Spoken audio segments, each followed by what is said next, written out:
নমস্কার, আমি বিশ্ব মজুমদার। নিউজ 18 বাংলায় আপনাদের প্রত্যেককে স্বাগত। আকাশে ঘূর্ণিঝড়ের ভ্রুকুটি আর মাটিতে রাজনীতির উত্তাপ। আজ ষষ্ঠ দফার ভোট হয়ে গেল।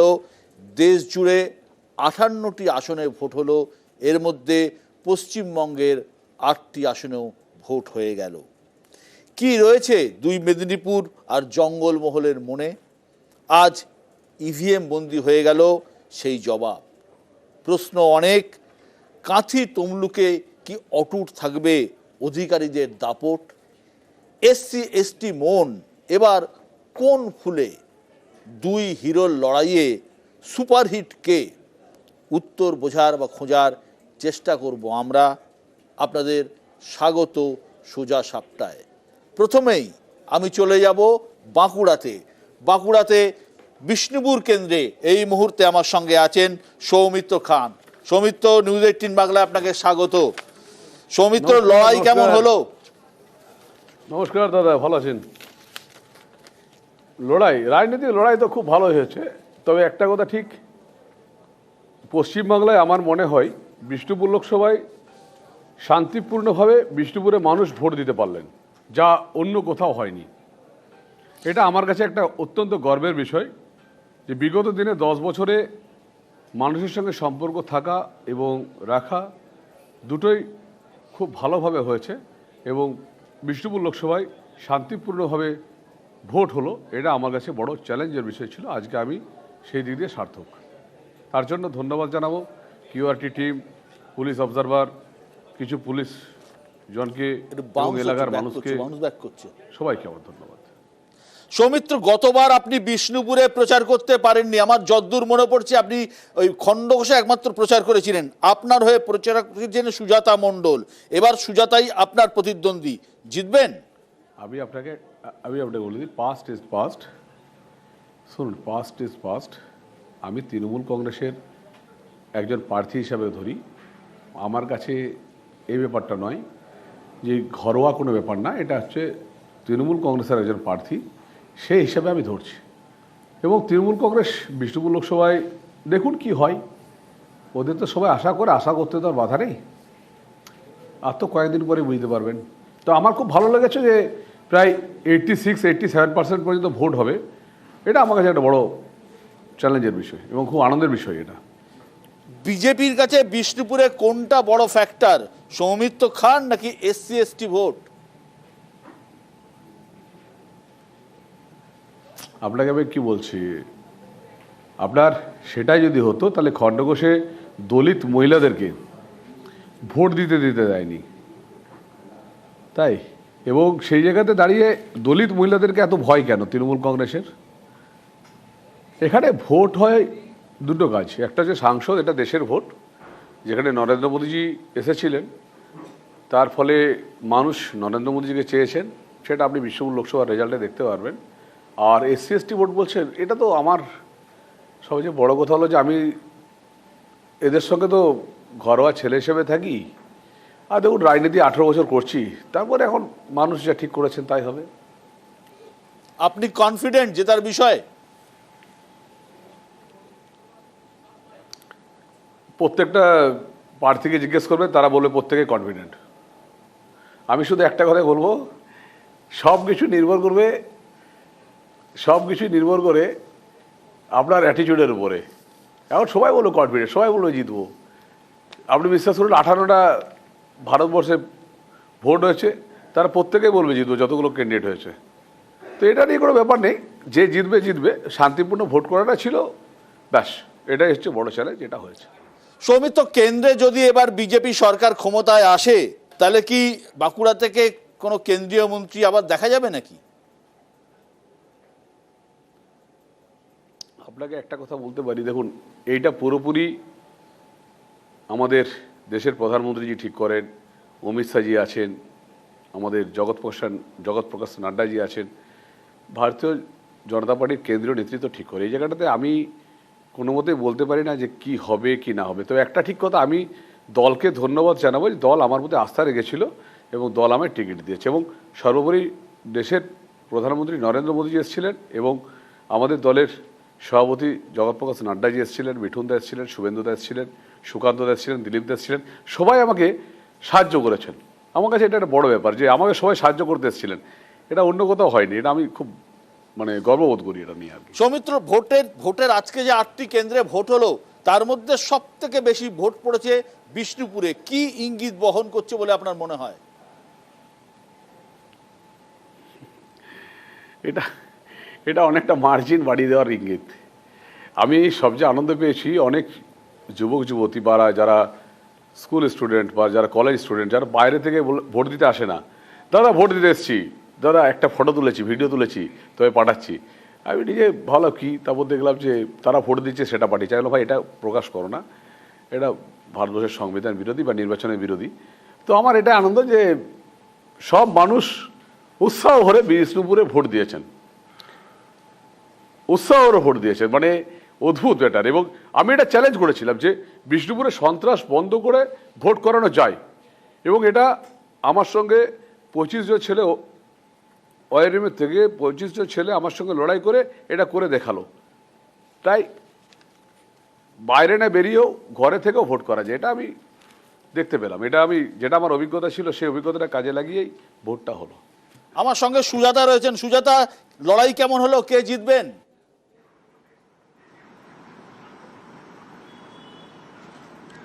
মমতাদির উন্নয়ন জিতবে আর আমার নেতা অভিষেকদার নবজোয়ার জিতবে। কারণ আমি মনে করি যে আমার দাদা অভিষেক বন্দ্যোপাধ্যায় তিনি আমাকে যেভাবে গাইড করেন আমি সেটাই শুনি। আর আমার এখানে আমার নেত্রী মমতা বন্দ্যোপাধ্যায় 3 বার জনসভা করে আমাকে আশীর্বাদ সমর্থন দিয়ে গেছেন। আমার দাদা অভিষেক বন্দ্যোপাধ্যায় আমাকে 2 বার জনসভা করে আশীর্বাদ দিয়ে গেছেন, সমর্থন দিয়ে গেছেন, প্রতিটা মুহূর্ত গাইডেন্স করেন। আজকেও আশীর্বাদ করেছিলেন ভোর 6:59 আমাকে দাদা ফোন করে আশীর্বাদ করেছেন। এটা আমার কাছে গ্রেট ব্লেসিংস, গ্রেট পাওনা। এছাড়া আমি ভূমিপুত্রী, আর আমি তো একটাই কথা বলেছিলাম, ডাক দিয়েছি বিষ্ণুপুরের জনতা এবার জিতবে। বিশ্বদা, আমি একটা বলি। হ্যাঁ বলুন। বিশ্বদা, হ্যাঁ দেখুন আমি একটা কথা বলি আপনাকে, আমি আপনার সঙ্গে না কোনোভাবেই দেখুন সাবলাসাবলি ঝগড়াঝগড়ি এইসব আমি চাই না। দেখুন আমি আমার তো বলা হয়ে গেছে, আমার একটু কাজ আছে, আমার অনেকগুলো কাজ আছে, ছেলেগুলো সব দাঁড়িয়ে আছে। অনেক ধন্যবাদ সৌমিত্র, অনেক ধন্যবাদ সৌমিত্র। না আমরাও ঝগড়া চাই না, অনেক ধন্যবাদ সৌমিত্র, অনেক ধন্যবাদ। হ্যাঁ সুজাতা, 2019-এ যার হয়ে ভোট চেয়েছিলেন 24-এ তার বিরুদ্ধেই ভোট চাইলেন, এই অভিজ্ঞতা কেমন? তো হাসি পায় সত্যি সত্যি। হ্যাঁ বলুন বলুন। কে আমার বিরুদ্ধে দাঁড়িয়েছে ইটস নট ম্যাটার, ঠিক আছে, কেউ না কেউ তো দাঁড়াতোই, সেরকমই কেউ একজন দাঁড়িয়েছে। আর বিজেপির হতদরিদ্র দৈন্যদশা আর কাউকে প্রার্থী পায়নি, তাই জন্য সেই কি বলবো আর কি, একজন আজে বাজে যাকে পেরেছে তাকেই প্রার্থী করে দিয়েছে। তো আমার বিরুদ্ধে কে প্রার্থী দাঁড়িয়েছে it's not matter to me. আমার কাছে একটাই ব্যাপার যে আমাকে বিষ্ণুপুর লোকসভার মানুষের উন্নয়নের জন্য আমায় জিততে হবে। কারণ বিগত 10 বছর ধরে যিনি বিদায়ী সাংসদ, যিনি 4 জুন প্রাক্তন সাংসদ হবে, তার কাছ থেকে মানুষ কোনো উন্নয়ন পায়নি, কোনো কাজ পায়নি, বিপদে পাশে দাঁড়াননি, করোনার সময় মানুষের পাশে থাকেননি, কর্মীদের ফোন ধরেন না, শুধু বিলাসিতা, ফুর্তি আর অসভ্যতা করে আর অহং আর অধ্যত্ত নিয়ে 10টা বছর পার করে দিলেন। এবার ওনার বিদায় হবার পালা। সুজাতা, বাঁকুড়ার বিষ্ণুপুর বিশেষ করে বিষ্ণুপুরে আদিবাসী তফসিলি ভোট বড় একটা ফ্যাক্টর, এবং SC STদের একটা বড় অংশই তো বিজেপির সঙ্গে আছে, এটা ম্যানেজ করতে পারবেন?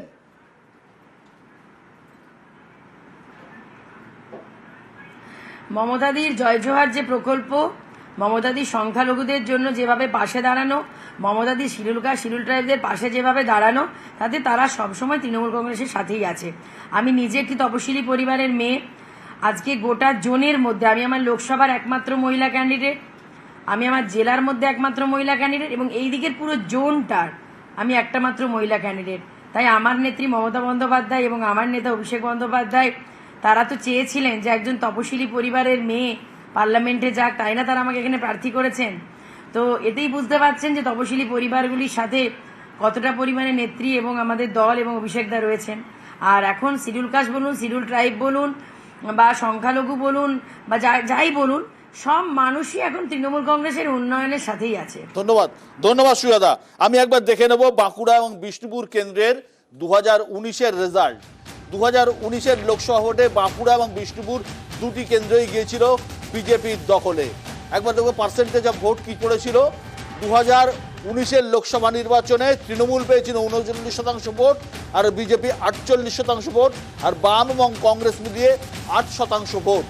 2021-এর নির্বাচনে 39টা বেড়ে 44% হয়েছিল আর বিজেপির 48 কমে 45% হয়েছিল। কংগ্রেস এবং বামফ্রন্টের ভোট ওই 8%ই থেকে গিয়েছিল। দেখবো বাঁকুড়া এবং বিষ্ণুপুর দুটি আসন। বাঁকুড়া আসনে 2019-এ 1,74,000 ভোটে জিতেছিল বিজেপি আর 2021-এর ভোটে 17,000 ভোটে এগিয়ে রয়েছে তৃণমূল তুল্য মূল্য বিচারে। বিষ্ণুপুরটা একবার দেখবো। বিষ্ণুপুরে 2019-এ 78,000 ভোটে জিতেছিল বিজেপি এবং 2021-এ 28,000 ভোটে এগিয়ে রয়েছে বিজেপি। বাঁকুড়া জেলার ভোট ফ্যাক্টর কি? 1 হচ্ছে আদিবাসী, 2 হচ্ছে তপশিলি। আমার সঙ্গে এই মুহূর্তে রয়েছেন বিজেপির পক্ষে শঙ্কর ঘোষ। শঙ্কর, আপনাকে স্বাগত। রয়েছেন সিপিআইএম এর পক্ষে পার্থ প্রতিম বিশ্বাস। পার্থ, আপনাকে স্বাগত। রয়েছেন বিশিষ্ট রাজনৈতিক বিশ্লেষক শিবাজি প্রতিম বসু এবং সুমন ভট্টাচার্য। আমি আসছি প্রথমেই শঙ্করের কাছে। শঙ্কর, বাঁকুড়ার দুটো সিট, যেটা বিষ্ণুপুর এবং বাঁকুড়া বিজেপির ঝুলিতে গিয়েছিল, সামান্য হলেও 2021-এর নির্বাচনে যদি আমরা দেখি বাঁকুড়া সিটে একটু ভোটে এগিয়েছিল তৃণমূল কংগ্রেস এসসি এসটি প্রধানত এলাকায়। এবারে আপনার অ্যাসেসমেন্ট কি বা আপনি কিভাবে দেখছেন এই জায়গাগুলো? ধন্যবাদ বিশ্বদা। প্রথমত আমি বলি, এটা দেশের প্রধানমন্ত্রীর নির্বাচন, ফলে স্বাভাবিকভাবেই দেশের সুরক্ষা, অর্থনীতি, তার বিদেশ নীতি, পরিকাঠামোগত পরিকল্পনা এবং স্থানীয় বেশ কিছু বিষয় তার সাথে সংযুক্ত হয়। এই মুহূর্তে যদি আমরা দেশের সামগ্রিক অবস্থার পর্যালোচনা করি, সেখানে ভারতীয় জনতা পার্টি সরকার গড়তে চলেছে, এটা মানুষ বিশ্বাস করে। ফলে স্বাভাবিকভাবেই মানুষের এই বিশ্বাসের জায়গা থেকে যেটা তথাকথিত এক্স ফ্যাক্টর বলা হয় নির্বাচনের ক্ষেত্রে, সেই ফ্যাক্টর কাজ করবে, প্রত্যেকটি কেন্দ্রেই কাজ করবে, পশ্চিমবঙ্গেও কাজ করবে। ফলে তার একটি বাড়তি অ্যাডভান্টেজ আমরা এখানে পাব। 2 নম্বর বিষয় হচ্ছে, যখন 2019 এবং 2021 তার একটা পর্যালোচনা হচ্ছে, সেখানে দাঁড়িয়ে আমি শুধু এইটুকু বলবো যে একটা নদীতে যদি আমরা কেউ স্নান করতে যাই, কোনো একটি নির্দিষ্ট জায়গায় দাঁড়িয়ে জলে ডুব দিই, সেই জলে আমরা দ্বিতীয়বার ডুব দিতে পারি না। ফলে পর্যায়ক্রমে পরিস্থিতির পরিবর্তন হয়।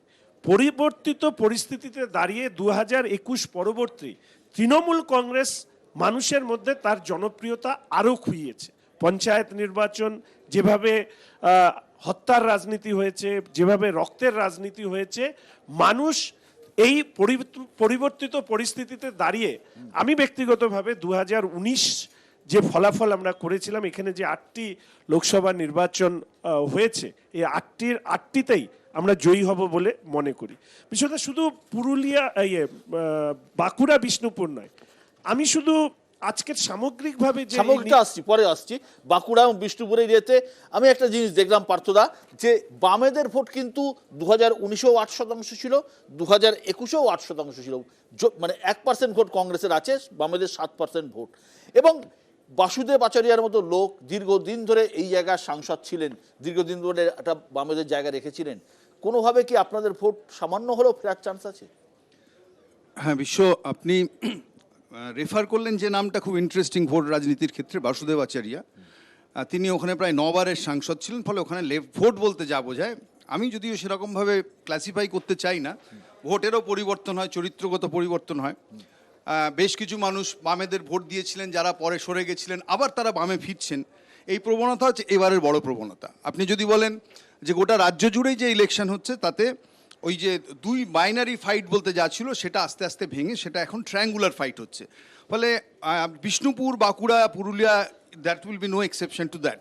কিন্তু আপনি যেটা বলছিলেন সেটা আরও গভীর বিষয়, যে বিশেষত দলিত বা এসসি এসটি অধ্যুষিত যে অঞ্চল, সেখানে মানুষ কাকে তার পছন্দের কি বলবো যে প্রার্থী হিসাবে মেনে নেবেন। একটা জিনিস দেখুন, যে গোটা ভারতবর্ষ জুড়ে আমরা এই অভিযোগ বারবার করেছি যে বিজেপি গোটা দেশ কর্পোরেটদের কাছে যেভাবে বিক্রি করছে, তাতে জল, জঙ্গল, জমি সবই বিক্রি হচ্ছিল, কিন্তু আমি এটা আশা করিনি এত দ্রুত আমাদের রাজ্য হবে। ফলে কার্যত এই যে কনস্টিটিউয়েন্সিটা দেখছেন বাঁকুড়া, বিষ্ণুপুর, তার পাশেই পুরুলিয়া, সেখানে একটা আস্ত পাহাড় সেটা হচ্ছে যে কর্পোরেট ধারাতে তুলে দেওয়া হচ্ছে। ফলে আমি আপনাকে এই কারণের জন্য বলছি যে প্রান্তিক মানুষের জমির অধিকার যা বামেরা দিয়েছিল সেটাও ইনফ্যাক্ট ঘুরছে, লুটে যাচ্ছে। এবং সেকেন্ড পার্টটাই হচ্ছে দেখবেন যে গত 5 বছরে শঙ্কর বলছিলেন যে এটা সরকার, দেশের সরকার গড়ার ভোট, মানুষ সেই ভেবেই দেবেন, কিন্তু এটা ভেবেই দেবেন যে আমার বাঁচার প্রয়োজনে সেটা। ফলে দ্রব্যমূল্য বৃদ্ধি যে জায়গায় গেছে, যে 400 বার ইসবার যখন বলছে আমার সেই মেয়েটি লক্ষ্মীর ভান্ডার পেয়েছে, সে ইসবার 1000 পার কিনা সেটা হচ্ছে ভাবছে গ্যাসের দাম। আমি বলছি যে এইটাও হচ্ছে একটা বড় ভাবনার মধ্যে থাকে। শিবাজিদা, না, এই যে এবারে যে এখানে ভোটটা হলো, অর্থাৎ আমরা যদি বিষ্ণুপুর এবং বাঁকুড়া নিয়ে আলোচনা করি, এই দুটিতেই কিন্তু এসসি ভোটের যথেষ্ট পরিমাণে আছে, এসটিও রয়েছে, সাংঘাতিক পরিমাণে এসটি রয়েছে। পুরুলিয়াতে যেমন কুর্মী ভোট প্রচুর রয়েছে, পুরুলিয়াতে আমরা আলোচনা আগের দিন করেছি, কিন্তু এদিকেও তার কিন্তু কুর্মীদের, একদম কুর্মীরা নেই তা নয়, কিছু পার্সেন্টেজ কুর্মীও আছে। সেইখানটাতে যদি দেখা যায় যে এসসি, বিশেষ করে মহিলারা, সাধারণত একটা জিনিস কিন্তু আমাদের কাছে পরিষ্কার, যে লক্ষ্মীর ভাণ্ডার করার পরে একটা, এবং লক্ষ্মীর ভাণ্ডারের টাকা বাড়ানোর পর থেকে সামগ্রিকভাবে মেয়েদের একটা অংশ তৃণমূলের দিকে ভোট করবে, ভোট তারা দেবেন, এই রকম একটা ধারণা তৃণমূলের মধ্যে রয়েছে এবং এটা একটা ইম্প্যাক্ট ফেলতে চলেছে। কিন্তু এখানে এসসি তারা কিভাবে ভোট করছেন, এসসি এবং দলিত কমিউনিটি, তারা যদি ভোটটা এখানে কনসলিডেটেড ওয়েতে, এবং তাদের টাকা আরেকটু বেড়েছে, এই সুবিধা বা অন্যান্য জায়গা থেকে তারা যদি ভোটটা এদিকে দেন, বিশেষ করে মহিলারা, তাহলে কিন্তু বাঁকুড়া এবং বিষ্ণুপুর দুটোরই কমপ্লেক্সন পাল্টাতে পারে, বিশেষ করে বাঁকুড়ার। এবং একটা কথা আমি এটাই বলছি, অরূপ চক্রবর্তী যিনি আমাদের এখানে আছেন তিনি নন, যিনি ওখানে ভোটে লড়ছেন, ওখানে যে অরূপ চক্রবর্তী আছেন তিনি কিন্তু ওখানকার অনেক দিনকার পোড় খাওয়া নেতা। আমি এখানকার অরূপ চক্রবর্তী জয়েন করেছেন আমার সাথে তৃণমূল কংগ্রেসের পক্ষে। অরূপ, যেটা শঙ্কর বললেন, আমিও যেটা প্রশ্ন করছি যে এসসি এসটি ভোট একটা বাঁকুড়ায় বড় ফ্যাক্টর, বাঁকুড়া এবং বিষ্ণুপুর কেন্দ্রে 2021-এ অত বড় ঝড়ের মধ্যেও, তৃণমূল ঝড়ের মধ্যেও, যেখানে লক্ষ্মীর ভাণ্ডারের প্রতিশ্রুতি দেওয়া হয়েছিল, তারপরে ভোট হয়েছে এবং বাঁকুড়ায় কিন্তু 4টে সিট তৃণমূল পেয়েছিল। সুতরাং এবারে এই লড়াই কতটা কঠিন? এসসি এসটি ভোট কি ফিরবে আপনাদের কাছে?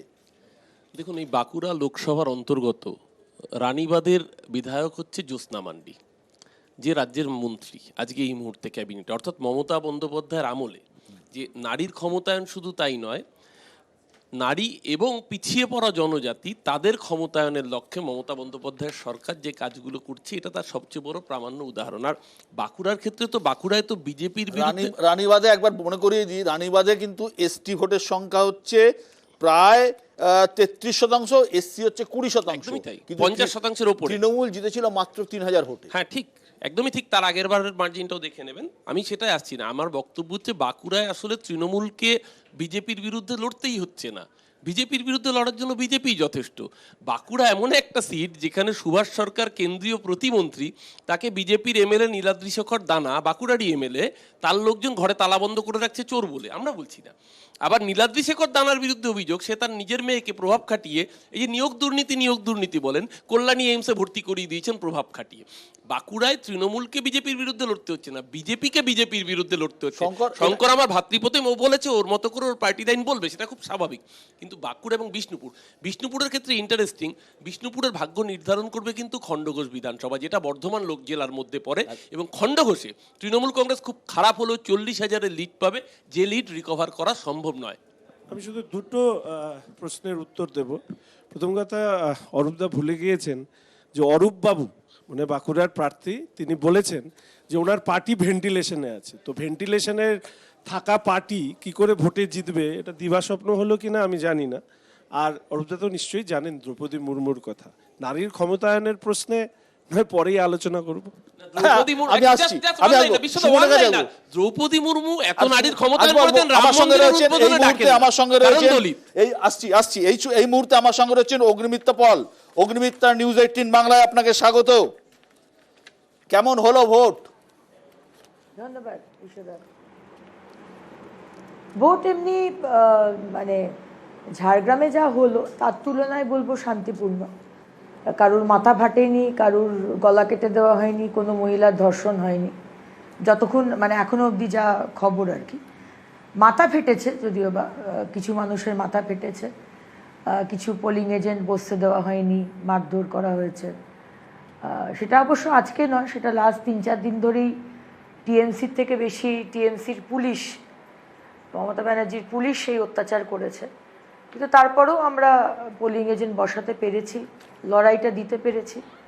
আমাকেও বহুবার আটকাবার চেষ্টা করেছে এই মমতা ব্যানার্জির পুলিশ, কাগজ দেখাও, পারমিশন দেখাও, বিভিন্ন রকমের মানে ক্রিমিনালদের সাথে যে আচরণ করা হয়। অবশ্য আমাদের পশ্চিমবঙ্গে তো ক্রিমিনালদের জামাই আদর করা হয়, অন্য রাজ্যে ক্রিমিনালদের যেরকম ব্যবহার করা হয় আমার সাথেও সেরকম ব্যবহার করা হয়েছে। কিন্তু সারা লোকসভা আমি ঘুরেছি, যেখানেই সমস্যা হয়েছে তার পাশে দাঁড়িয়েছি দেখলাম, এবং মোটামুটি বলা যেতে পারে মানুষ ভোট দিয়েছে। হ্যাঁ দেখলাম সারা লোকসভা আপনি ঘুরেছেন, কিন্তু এত রেগে যাচ্ছিলেন কেন? পুলিশকে দিয়ে রাগিনি, আসলে একটু ইরিটেশন হচ্ছিল। ওটা রাগ নয়, ওটা আমার ইরিটেশন। রাগ তো এখনো মেদিনীপুরের পুলিশ দেখেনি, সেটা দেখবে 4 তারিখে আমি সাংসদ হই, তারপর রাগটা দেখাবো। আজকে একটু ইরিটেশন হচ্ছিল, তাই একটু বকাবকি করছিলাম। কারণ বুথের দরজার পাশেই যদি কলকাতা পুলিশ দাঁড়িয়ে লাইনে থাকা মা বোনেদের বলে দেয় যে কোথায় ভোটটা দিতে হবে, তাহলে তো সেটা তো ইরিটেশন একটু হবেই বলুন। গত লোকসভা ভোটে বিজেপি এই কেন্দ্র জিতেছিল, জায়গাতে নয়, গত লোকসভা ভোটে বিজেপি এই কেন্দ্র জিতেছিল 88,000 ভোটে। 21-এর বিধানসভার নিরিখে 93,000 ভোটে এগিয়ে আছে তৃণমূল। পারবেন এই লিড ম্যানেজ করতে? দেখুন, বিধানসভার ইস্যু আলাদা, লোকসভার ইস্যু আলাদা। লোকসভা হচ্ছে দিল্লির ভোট, মোদিজির ভোট, এবং মোদিজি যেভাবে কাজ করেছেন 140 কোটি ভারতবাসীর জন্য, এখানে আলাদা করে কিছু বলার নেই। যে কোনো একজন অর্ধশিক্ষিত অশিক্ষিত মানুষও বলবে যে দেশকে রক্ষা করার জন্য এবং দেশকে এগিয়ে নিয়ে যাওয়ার জন্য একটি দল এবং একটি মানুষ যে করতে পারে এই কাজটি, যে করে এসেছে যে 10 বছর ধরে, সেটা হচ্ছে নরেন্দ্র মোদিজি। এর মধ্যে কোনো কনফিউশন নেই। নরেন্দ্র মোদিজি 3rd টাইম প্রাইম মিনিস্টার হচ্ছেন, এটা আমরা সবাই জানি। আমাদের লড়াইটা পশ্চিমবঙ্গে অন্য রকমের লড়াই, আমাদের বাঁচা মরার লড়াই, যেখানে প্রতিদিন মানুষকে খুন করেন এই টিএমসি পার্টি, যেখানে পুলিশ প্রশাসনকে লেলিয়ে দেওয়া হয়, গণতন্ত্রকে শেষ করে দেওয়া হয়, মানুষকে ভোট অবধি দিতে দেওয়া হয় না। ভোটের আগের দিন তাদের মনে পড়ে যে তাদের আগে কত কেস ছিল, কিন্তু টিএমসির ক্ষেত্রে সেই কিন্তু নিয়মগুলো দিলীপ ঘোষের চেয়ারের ভার কি বেশি ভারী মনে হচ্ছে ওই কেন্দ্রে? দিলীপ ঘোষের আশীর্বাদের হাত আমার মাথার ওপরে, শুভেন্দুদার আশীর্বাদের হাত আমার মাথার ওপরে, সুকান্তদার শুভেচ্ছা এবং ভালোবাসা আমার সাথে, আমার চিন্তা কিসের? আর মেদিনীপুরের মানুষ এই 2 মাসে দেখিয়ে দিয়েছে যে তারা দিদিভাইকে কতটা ভালোবাসে। আমি তো প্রার্থী, আমি তো করবই, আমাকে জিততে হবে। আমি 45 ডিগ্রি 46 ডিগ্রিতে আমি ক্যাম্পেইন করেছি সকাল থেকে রাত্রির 9:30 10টা অবধি। কিন্তু মেদিনীপুরের মানুষ, মেদিনীপুরের মা বোনেরা, তাদের তো কিছু বলার ছিল না, কারণ তারা তো কারোর কাছে আনসারেবল নয়। অগ্নিমিত্রা, আপনি তো ভোট এর আগেও আসানসোলে লড়েছেন, এর আগেও ভোটে লড়েছেন। অগ্নিমিত্রা, এর আগেও আপনি ভোট লড়েছেন। প্রতিপক্ষ হিসেবে জুন মালিয়াকে কি মনে হয়, মানে কঠিন প্রতিদ্বন্দ্বী নাকি সেরম নয়?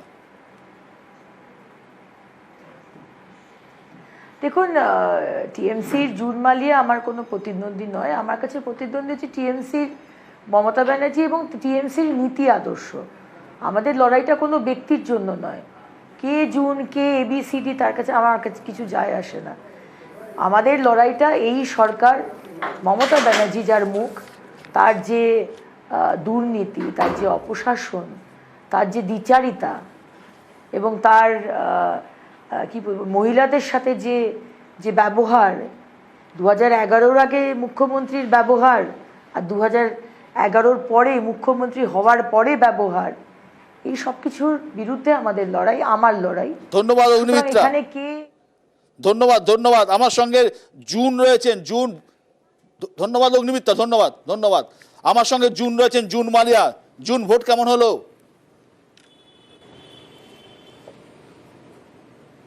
খুব ভালো হয়েছে Bishwa, thank you so much. And I thank Medinipur for, আমি বারবার বলেছিলাম যে I want as a candidate আমি পিসফুল ভোট চাইছিলাম, আর মেদিনীপুরের সবাই সেটা দেখিয়ে দিয়েছে করে। সো অনেক অনেক ধন্যবাদ। প্রথমে ধন্যবাদ জানাবো মেদিনীপুরকে। জুন, সকালে আপনাকে বুথে মেজাজ গরম করতে দেখা গেল, দুপুরে দেখা গেল ঠান্ডা মেজাজে আইসক্রিম খাচ্ছেন।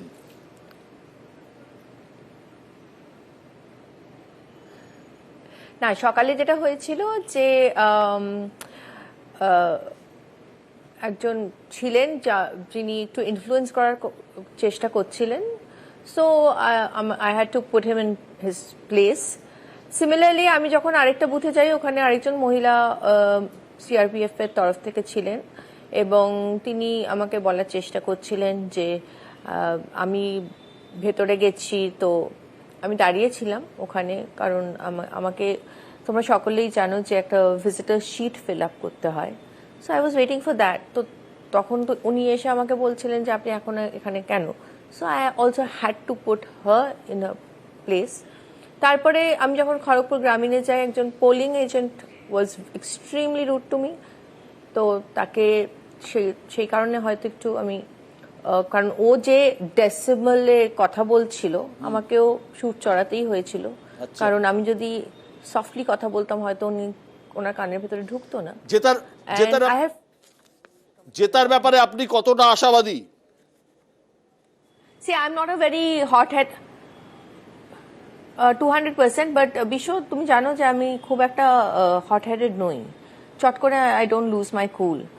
বাট সেই জন্যই হয়তো ঠান্ডা ঠান্ডা কুল কুল আইসক্রিম খাচ্ছিলাম তারপরে, because I had a very good day today. জেতার ব্যাপারে জুন মালিয়া কতটা আশাবাদী? 200%। দিলীপ ঘোষ থাকলে লড়াই কঠিন হতো, নাকি অগ্নিমিত্রা পাল আছে বলে লড়াই কঠিন হলো?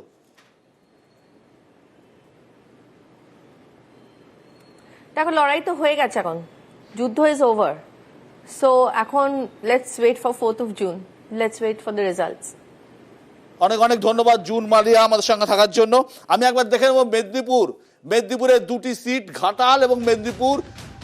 ঘাটাল পেয়েছিল তৃণমূল কংগ্রেস এবং মেদিনীপুর গিয়েছিল বিজেপির দখলে। 2019-এর ভোট শতাংশ, 2019-এ মেদিনীপুর সিটে তৃণমূল 46%, বিজেপি 45%, 1%-এর ফারাক। বাম এবং কংগ্রেস বাঁকুড়ার মতনই 8%। 2021-এ 46টা তৃণমূল বেড়ে 49%, বিজেপি 45 থেকে 43%, সংযুক্ত মোর্চার 2% কম। দেখে নেব একবার 2019-এর মেদিনীপুর আসনে 88,000 ভোটে জিতেছিল বিজেপি, আর 21-এর বিধানসভা ধরলে 93,000-এ এগিয়ে তৃণমূল। এবং ঘাটাল দেখব একবার, ঘাটালে 2019-এ 1,07,000-এ তৃণমূল জিতে 2021-এ 83,000 ভোটে এগিয়ে তৃণমূল কংগ্রেস। পশ্চিম মেদিনীপুর জেলার ভোট ফ্যাক্টর কি? দিলীপ ঘোষের না থাকা অবশ্যই একটা ফ্যাক্টর, আদিবাসী ভোট এবং ঘাটার মাস্টার প্ল্যান। আমি সুমনের কাছে আসবো। সুমন, আগে তুই বাঁকুড়াটা বলতে পারোনি, বাঁকুড়াটার যে দুটো সিট সে বিষয়ে তোমার মতামত চাইবো, পরে মেদিনীপুরে আসছি। দেখ, মানে পার্সোনাল বিষয়ে যাওয়া উচিত নয়, কিন্তু যেহেতু তুই প্রশ্নটা সুজাতা মণ্ডলকে করেছিলি, আমার মনে আছে 2019-এর নির্বাচন জেতার পরে দিল্লিতে এক বন্ধুর বাড়িতে যখন সৌমিত্র এবং সুজাতা একসঙ্গে খেতে এসেছিল, সৌমিত্র 90% কথা সুজাতার পারফরমেন্স নিয়ে বলেছিল। তো ঘটনাচক্রে এবার তারা প্রতিদ্বন্দ্বী, কিন্তু সৌমিত্র খান বঙ্গ রাজনীতিতে এমন একটা চরিত্র যার ইলেকট্রাল পারফরমেন্স সুপার। তার বিরুদ্ধে যাই অভিযোগ উঠুক, সব দলের যুব সভাপতি হয়েছে এবং তিনি এমন একটা চরিত্র যে যিনি মানে কেন নির্বাচনে জেতেন এটা কেউ বলতে পারবে না। রাজ্য বিজেপিতে উনি কি দিলীপ ঘোষের ঘনিষ্ঠ? না। উনি কি সুকান্ত মজুমদারের ঘনিষ্ঠ? না। উনি কি শুভেন্দু অধিকারী ঘনিষ্ঠ? মানে he is a typical character. But যেটা ইন্টারেস্টিং যে মানে এতদিন অবধি এই সৌমিত্র খানের পলিটিক্যাল ব্যাটলটাকে কেউ আটকাতে পারেনি। বাঁকুড়া তুলনায় ডিফিকাল্ট বিজেপির পক্ষে। এবং আমি যখন তোদের ডিবেট করছি তখনই আমার ফেসবুকে একজন বাঁকুড়া থেকে একজন ভদ্রলোক সুশান্ত কুণ্ডু, তিনি মন দিয়ে প্রোগ্রাম দেখছেন, তিনি বলছেন যে বাঁকুড়ায় এবার অন্যরকম ফলাফল হবে। দ্য থিং ইজ যে বাঁকুড়া কিন্তু মমতা বন্দ্যোপাধ্যায় লক্ষ্মীর ভাণ্ডারের এফেক্ট দেবে কিনা সেটা আমাদের দেখার। এটা সত্যি কথা যে এসসি এসটি ভোট বিজেপির দিকে ঢোলে, কিন্তু মমতা বন্দ্যোপাধ্যায় কি এটা কাউন্টার করতে পারলেন লক্ষ্মীর ভান্ডার দিয়ে? সেটার দিকে আমাদের তাকিয়ে রাখতে হবে। মেদিনীপুর আমার মনে হয় দেখ, মানে এটাও পার্সোনাল জায়গায় যাওয়া, আমি অনেকক্ষণ বুঝতে পারিনি, মানে বিজেপির মুখপাত্ররা যখন বলেন যে দিলীপ ঘোষ যে কোনো জায়গায় দাঁড়াতে পারেন, তখন আমি এটা অনেকদিন বুঝতে পারিনি কেন অগ্নিমিত্রা পল এসে আসানসোল থেকে মেদিনীপুরে দাঁড়ালেন। তার মূলত পরিচিতি ফ্যাশন ডিজাইনিংয়ের জন্য। পরে আমি ভাবলাম হতে পারে ওনার দলের অন্য কোনো প্রার্থী যিনি ফ্যাশন ডিজাইনিং পছন্দ করেন, মাঝে মাঝে মডেলিং করেন, হয়তো তার জন্য তাকে নিয়ে আসা হয়েছে, কাছাকাছি দুজন প্রার্থী থাকবে। তাছাড়া দিলীপ ঘোষকে সরিয়ে অগ্নিমিত্রা পালকে প্রার্থী করার আমি কোনো কারণ খুঁজে পাইনি। শঙ্কর ঘোষের কাছে শঙ্কর, মেদিনীপুরের দুটি সিট খুব ইম্পর্টেন্ট সিট, একটি বিজেপি একটি তৃণমূল পেয়েছিল, এবং মেদিনীপুর সিট যে আপনাদের শোনা যায় আপনাদের অভ্যন্তরীণ সমীক্ষায় দিলীপ ঘোষের নাকি জেতা সম্ভব ছিল না বলে আপনারা প্রার্থী বদল করেছিলেন, কিন্তু তারপরেও যদি আপনাদের এই সিট হেরে যেতে হয় তাহলে এটা চাপ হয়ে যাবে নাকি? সেই প্রশ্নের উত্তরে যাওয়ার আগে আমি দুটো লাইন বলে নিই। প্রথম কথা, মিদনাপুর, ঘাটাল, ঝাড়গ্রাম, তমলুক, এই চারটি জায়গায় যে নির্বাচনী দিন দেখে আমার মনে হলো এটা নির্বাচন হচ্ছে না যুদ্ধ হচ্ছে, যা টিভির পর্দায় দেখলাম। একজন নাগরিক হিসেবে আমি খুবই শঙ্কিত এই চেহারা দেখে, এবং এরপরেও যারা উল্লসিত হচ্ছেন এই নির্বাচনের ফলাফল যদি শাসকের পক্ষে যায়, তারা আমি জানি না ভবিষ্যৎ প্রজন্মের কথা ভাবেন কিনা। একজন রাজনৈতিক কর্মী হিসাবে শুধু আমি এইটুকু চাইব যে ভবিষ্যতে এই চেহারা পাল্টা। শাসক যখন দুর্বল হয়, পুলিশ তার ভরসা হয়। ঘাটালে আমি কিছুটা সময় কাজ করেছি। 22 তারিখ যতদূর সম্ভব কেশপুরে তুলে নেওয়া হলো তন্ময় ঘোষকে, শিশির কুলভি সবংয়ে, অজিত কুমার চৌধুরী সবংয়ে, একের পর এক নেতা তুলে নিল পুলিশ। কোন পুলিশ? আমরা দেখলাম অগ্নিদীপ বলবার সময় বলছে কলকাতার পুলিশ সে মিদনাপুরে ভোট করাতে গিয়েছে। লজ্জা হওয়া উচিত যারা এই ভোটকে সার্টিফিকেট দেন। আমি জানি না নির্বাচন কমিশন তারা কি করবে। প্রাক্তন হবে রাজ্যের অভিযোগ আছে অবশ্যই, আমি আসছি। স্টেট সিইও, আমি জানি না তার ভূমিকাটা কি, শুধু কমিশনের রিপোর্ট নেওয়া। এতগুলো ঘটনা ঘটলো, আমি তো দেখলাম না যে আফতাব সাহেবকে কোথাও একটা রিয়্যাক্ট করতে। আসলে রাজ্যের বর্তমান মুখ্যমন্ত্রী প্রাক্তন হয়ে যাবার আশঙ্কায় যে ব্যবস্থা কায়েম করেছে, আর যাই হোক এটাকে সাধুবাদ জানাতে পারছি না, তার জন্য দুঃখিত। আমি একটু বলতে চাইবো, যেহেতু শঙ্কর ঘাটালের কথাটা তুললেন, সেটা হচ্ছে আজ থেকে ঠিক 25 বছর আগে এরকমই একটা গ্রীষ্মের দিনে তোর এবং আমার ঘাটাল তখন ছিল না, পাঁশকুড়ায় ছিল, গুরুদাসদার সাথে আমাদের দেখা হয়েছে, আমার মনে আছে, বাই ইলেকশন। হতাশ গুরুদাসদা বলেছিলেন যে কেশপুর আমাদের হারিয়ে দিল, কেশপুরি ফ্যাক্টর। তারপর থেকে কেশপুরের বহুবার চরিত্র বদলেছে। যেটা শঙ্কর জানেন না, তোর মনে থাকবে ওই 8ই জুন 2000 সালে যখন আমরা গুরুদাসদাকে ছেড়ে মমতা বন্দ্যোপাধ্যায়ের কাছে যাচ্ছি, প্রথম ফোনটা এসেছিল অটল বিহারী বাজপেয়ীর কাছ থেকে যে তুম বামেদের দুর্গ তুম ছিন লিয়া। কেশপুরে নন্দরানী দল লক্ষাধিক ভোটে জিততেন। ফলে রাজনীতি তো অদ্ভুত ব্যাপার, কেশপুর সবসময় চরিত্র। এই জায়গা থেকে আসবো, হিরণ রয়েছে আমার সঙ্গে। হিরণ, কেশপুরে কি হলো? কেশপুরে গিয়ে বিক্ষোভের মুখে পড়েছিলেন আপনি, আলোচনা হচ্ছিল কেশপুর নিয়ে, কি হয়েছিল ওখানে?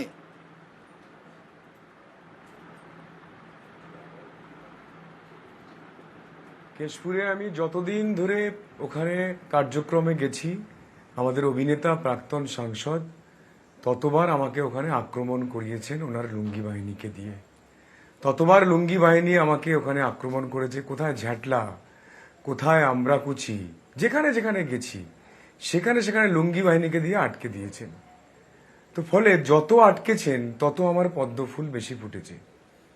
এবং আজকে সারা দিন যতবার আমাকে আটকালো তত মানুষ বেশি ভোট দিয়েছেন। আপনি দেখুন, কেশপুরীতে প্রায় 82% ভোট পড়েছে। ভাবা যায়? মানে এই ভয়ঙ্কর সন্ত্রাস। আপনার সাংবাদিক আছেন, সেখানে লুঙ্গি বাহিনী পাগলু ডান্স করছে, আগুন জ্বালিয়ে রাস্তায় গাছ ফেলে দিয়ে আমাকে আটকে দিয়ে হাতে বাঁশ নিয়ে অকথ্য ভাষায় গালাগাল দিচ্ছে, লুঙ্গি তুলে আমাদের সাংবাদিক বোনেদের সামনে পাগলু ডান্স করছে। এই যে নোংরামো, এই যে অসভ্যতা আমি দেখালেন আমাদের অভিনেতা প্রাক্তন সাংসদ, যিনি নাকি সৌজন্যতার ভগবান, যিনি নাকি সৌজন্যতার প্রতীক, আপনাদের স্টুডিওতে এসে যাকে আপনারা সৌজন্যতার প্রতীক হিসেবে পরিচিত করেছেন সারা বিশ্বের কাছে, তার আজকে মুখোশ এবং মুখ সারা ভারতবর্ষ নয়, সারা পৃথিবীর যারা বাংলা সিনেমা দেখে, যারা বাংলার রাজনীতি নিয়ে দেখে, তাদের কাছে আজকে খুলে গেল, আপনি কি ওপেন হয়ে গেল। আপনি কি কেশপুরে হিরণ, আপনি কি এত ভোট পড়েছে, আপনি কি কোনো বুথে পুনর্নির্বাচনের দাবি করছেন? ভোট ওভারঅল 84 থেকে 85% ভোট পড়েছে, ভাবতে পারেন? দেখুন, ইতিহাসে আপনি যদি দেখেন, রাজনীতি, যেহেতু আপনি রাজনীতির এতগুলো অনুষ্ঠান করেন বিশ্বদা, আপনাকে বলা আমার মনে হয় যে যখনই 80%-এর ওপরে ভোট পড়ে, দ্যাট গোজ মোস্টলি অ্যান্টি ইনকামবেন্সির ওপরে পড়ে। এবং যত উনি আমাকে আটকেছেন তত আমার ভোট বেড়েছে। সারাদিনে ভোটের দেখুন পরিমাণ। আমরা কিন্তু ভারতীয় জনতা পার্টি ওনাকে গত 3 মাসে কোথাও আটকায়নি, একবারের জন্য। আমার ঘাটাল লোকসভাতে নির্দেশ ছিল কোথাও আপনারা আটকাবেন না। আজকেও কিন্তু উনি ঘুরে বেরিয়েছেন, কোথাও আটকায়নি। আজকে দেখুন উনি পুলিশকে দিয়ে আটকেছেন, আমার একটার পর একটা কার্যকর্তাকে গ্রেপ্তার করিয়েছেন। কালকে সারা রাত ধরে আমি কেশপুরে ছিলাম, কালকে সারা রাত ধরে বোম্বিং করিয়েছেন। বাড়িতে বাড়িতে গিয়ে থানার ওসি, কেশপুরের থানার ওসি অমিত মুখার্জি আর আপনার আনন্দপুর থানার ওসি সানি, আসিফ সানি, দুজনে মিলে একসঙ্গে বেরিয়ে দুটো আলাদা আলাদা দিক করে বোম্বিং করা, বাড়িতে বাড়িতে গিয়ে হিরণ, আপনি কি, প্রথম কথা, আপনি কি পুনর্নির্বাচনের দাবি করছেন? দ্বিতীয় হচ্ছে, কেন্দ্রীয় বাহিনীর ভূমিকায় কি আপনি সন্তুষ্ট? এবং রাত্রিবেলা সবাইকে বাইরে বার করে দেওয়া। আজকে সকালবেলা দেখুন, সেই জন্য পোলিং এজেন্ট নেই কোথাও। আপনার যে বন্ধু সাংবাদিক আজকে আমার সঙ্গে ঘুরেছেন, দেখুন তার ক্যামেরাকে আপনি দেখুন, সেই ক্যামেরার চোখে দেখুন যে পোলিং এজেন্টকে যেভাবে আজকে থ্রেট করেছে, সকাল থেকে বার করে দিয়েছে, তাদেরকে বাড়ি থেকে তুলে তুলে আমি পোলিং এ বসিয়েছি। তারপরে আবার বিকালবেলা তাদেরকে সেই পোলিং বুথ থেকে তুলে তুলে নিয়ে গিয়ে। হিরণ, আমার দুটো স্পেসিফিক প্রশ্ন আছে। আপনি কি কোনো বুথে পুনর্নির্বাচনের দাবি করছেন? কেন্দ্রীয় বাহিনীর ভূমিকায় কি আপনি সন্তুষ্ট? অবশ্যই করছি, অবশ্যই করছি। কেন্দ্রীয় বাহিনীর ভূমিকায় একদমই সন্তুষ্ট নই, সেটা আমি সকাল থেকে বলেছিলাম। বুথে বুথে কেন্দ্রীয় বাহিনী ছিলেন, বুথে বুথে কেন্দ্রীয় বাহিনী ছিলেন, প্রত্যেকটি বুথে কেন্দ্রীয় বাহিনী ছিলেন। ফলে ছাপ্পা খুব একটা মারতে পারেনি, এবার খুব একটা মারতে পারেনি ওভারঅল, সেজন্য এত ভোট পড়েছে। কিন্তু রাস্তায় রাস্তায় কোথাও কেন্দ্রীয় বাহিনী ছিল না, কোথাও কিউআরটি টিম দেখা যায়নি। সেজন্য এটা গ্রামকে গ্রাম আটকে দিয়েছিল, যে জন্য আমি গ্রামের ভিতরে ঢুকে পড়েছিলাম, গ্রামের মানুষকে বার করে এনে তাদেরকে ভোট দেওয়াতে নিয়ে গেছি। ফলে অবশেষে দিনের শেষে প্রায় 84-85% ভোট পড়েছে। কেশপুরে কি আপনি পুনর্নির্বাচন চাইছেন? কেশপুরে না, পুরো বিধানসভাতে চাইছি না। যে নির্বাচিত যে সমস্ত বুথ যেখানে আমাকে যেতে দেওয়া হলো না, ধরুন মুখবাসান আমাকে ঢুকতেই দেওয়া হলো না, ওখানে আমাকে আটকে দিল। ওখানেই লুঙ্গি বাহিনী তারা পাগলু ডান্স করতে শুরু করে দিল। ফলে কেশপুরের যে হিন্দু এরিয়া যেগুলো লুঙ্গি বাহিনী পুরো ঘিরে রেখে দিয়েছে। হিন্দু সংখ্যা বেশি, কিন্তু লুঙ্গি বাহিনী পুরো রাস্তার উপর দিয়ে ঘিরে রেখে দিয়েছে। সেই মেন রাস্তায় এসে আমাকে আটকালো। কিন্তু যারা ভারতীয় জনতা পার্টির সাপোর্টার, তারা কিন্তু এসে ভোটটা দিয়েছেন বলে কিন্তু 82%। ধন্যবাদ হিরণ, অনেক ধন্যবাদ হিরণ। কেশপুর ঘটনাচক্রে, এই কেশপুর একটা সময় উত্তপ্ত থাকতো অরূপ চক্রবর্তী, এবং এই কেশপুরে বামেদের একাধিপত্য ছিল। আমরা দেখেছি কেশপুর দিয়েই শুরু হয়েছিল তৃণমূলের সেই আন্দোলন। এবং এখানে এমন একটা জায়গা যে কেশপুরই কিন্তু ঘাটাল মানে লোকসভার নির্ণায়ক জায়গা। গতবারও কিন্তু তৃণমূল একটা হিউজ ভোটে লিড করেছিল, এবং অভিযোগ করছেন আপনারা আক্রমণ করেছেন, আপনারা ভোট করতে দেননি, মানুষকে ভোটে বুথে আসতে দেননি। বিশ্বদা দেখুন, আমি যতটুকু জানি আমার না দুটো হাত আছে, আপনারও দুটো হাত, এখানে সবারই দুটো হাত। হিরণের দেখলাম 3টে হাত, তৃতীয় হাতটার নাম হলো অজুহাত। এই অজুহাতের গল্প এতক্ষণ শুনলাম। সবচেয়ে আমার খারাপ লাগলো যে মানুষ আজকে অংশগ্রহণ করলেন এই নির্বাচনী গণতন্ত্রের বৃহত্তম উৎসবে, 82% ভোট পড়লে সেটা নাকি সন্ত্রাস হয়েছে। মানে 82% ভোট জনগণ পার্টিসিপেট করলে সন্ত্রাস। আমি হিরণকে জিজ্ঞাসা করবো, ওর নেতার নাম শুভেন্দু অধিকারী, নন্দীগ্রামে কত % ভোট পড়েছিল? তার মানে শুভেন্দু অধিকারী সন্ত্রাস করে ভোটে জিতেছিলেন 2021-এ, লোডশেডিং ছাড়াও। তার মানে হিরণের কথা এটাই মেনে নিতে হবে। আসলে মুশকিল হচ্ছে কি, মুশকিল হচ্ছে হিরণ যার বিরুদ্ধে দাঁড়িয়েছেন, ওই হাউই কহিল মোর কি সাহস ভাই, তারকার মুখে আমি দিয়ে আসি ছাই, লাগে না কো সেই ছাই তারি গায়ে কিছু, ফিরিয়ে আসে সে ছাই তোরই পিছু পিছু। বাংলার মানুষ জবাবটা দিয়ে দিয়েছে বলেই আরো ইন্টারেস্টিং কত বড় মানে কতটা ধৃষ্টতা। লুঙ্গি পরলে একটা বিশেষ ধর্ম বিশ্বদা। আমাদের ঘরের বড়রা কেউ লুঙ্গি পরেন না, হিন্দুরা লুঙ্গি পরেন না, লুঙ্গি পরলে বাংলাদেশি। এটা হচ্ছে সেই মানসিকতা, ওই বাংলা বিরোধী জমিদারি মানসিকতা। পার্থদা, মেদিনীপুর। না বিশ্ব, আমি আসলে মেদিনীপুর বললেন বটে আলোচনায়, ফলে যেভাবে ভোট হলে আপনি এবং আমাদের এখানে সবাই, আমি জানি না অরূপ কি আমার সাথে থাকবেন কিনা, যে আমরা খুশি হতে পারতাম এবং বলতে পারতাম যে আগের 5টা ফেজের মতো 6 নম্বর ফেজটাও হয়েছে, সেই জায়গায় আমরা কেউ নেই আজকে। ফলে এখানে কার্যত হয়েছে যে অনেকটাই যে জোট যার মুলুক তার, অর্থাৎ যার যেখানে যেরকম জোট ছিল সেই সেভাবে করেছে। ফলে সেখানে সবচেয়ে বড় মানে বলবো যে সমালোচনার জায়গা যেটা আসা উচিত সেটা ইলেকশন কমিশন। ফলে তারা কার্যত কোন প্রস্তুতি নিয়েছিল, কারণ এরকম একটা মেদিনীপুরের মতো জেলায় ভোট হচ্ছে নানা কারণের জন্যই, এটা খুব মানে উত্তেজক পরিস্থিতি থাকে, এটা একটা এপিসেন্টার উত্তেজনার।